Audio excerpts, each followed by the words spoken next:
Shalom Bapak Ibu, kembali bertemu dengan kami dalam program 5 Menit Penuh Harapan, Damai Sejahtera untuk kita semua, sukacita oleh Allah Roh Kudus memenuhi kehidupan kita. Kita melanjutkan pembelajaran kita Bapak Ibu, ingatlah kita masih di kitab Pentatuk Bapak Ibu, kita masih di kitab Kejadian dari kitab Pentatuk ini yang ditulis oleh Musa. Nah, dalam Kejadian pasal pertama kita diberitahu, Alkitab itu menceritakan tentang proses penciptaan alam semesta oleh Allah. Bapak Ibu, ini penting.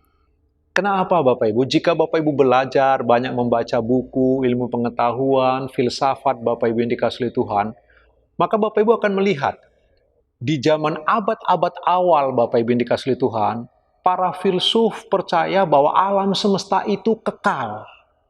Itu sebabnya zaman gereja mula-mula, para filsuf-filsuf itu, orang-orang hebat, pemikir-pemikir besar itu, mereka percaya alam semesta ini kekal.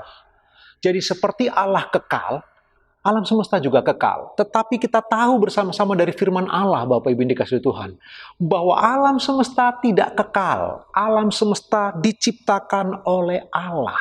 Kitab Kejadian memberitahu kita prosesnya bagaimana hari pertama, hari kedua, sampai hari yang ke-6 Allah menciptakan semuanya. Dan di puncaknya, hari ke-6 di ujungnya, Allah membentuk manusia itu, menaruh di Taman Eden untuk mengelola alam semesta.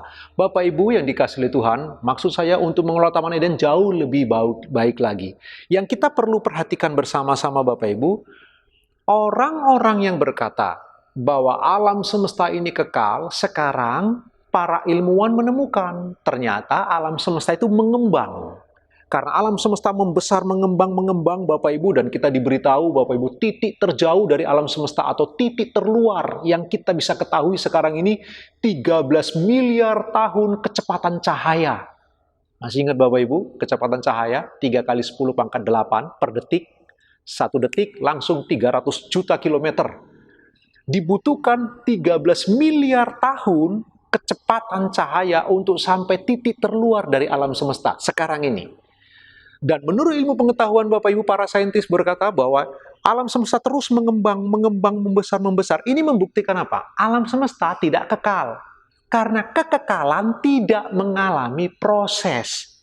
Kekekalan tidak bisa menjadi lebih besar, tidak bisa menjadi lebih kecil.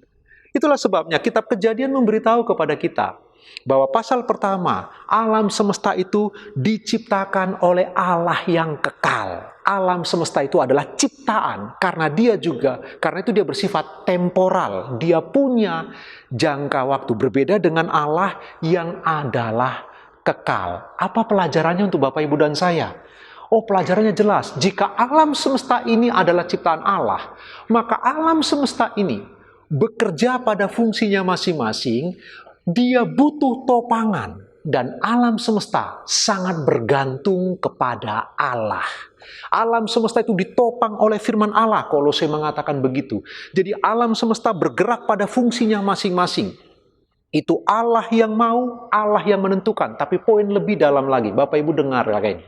Karena alam semesta ciptaan Allah, berhati-hati. Kalau engkau seorang pengusaha, bagaimana? Apakah engkau pengusaha yang merusak hutan? Alam semesta kepunyaan Allah, karena alam semesta ciptaan Allah. Apakah kita memperlakukan alam semesta ini dengan sesuka-suka kita? Kadang-kadang ada anak-anak Tuhan yang berlaku kurang pantas, membuang sampah sembarangan. Mereka menjadi pengusaha, lalu kemudian menggali, merusak, tapi tidak memperbaiki. Kita tidak boleh seperti itu Bapak Ibu. Alam semesta kepunyaan Allah, bukan kepunyaan kita. Kita hanyalah pengelola. Kita stewardship. Kita pengelola, bukan pemilik pada hakikatnya. Karena itu Bapak Ibu, dari kitab Kejadian kita bisa belajar. Alkitab menceritakan alam semesta ciptaan Allah. Karena itu alam semesta tidak kekal, hanya Allah lah yang kekal. Karena Allah adalah Allah yang pada dirinya sendiri selalu kekal selama-lamanya. Tuhan Yesus memberkati Bapak Ibu, selamat beraktivitas.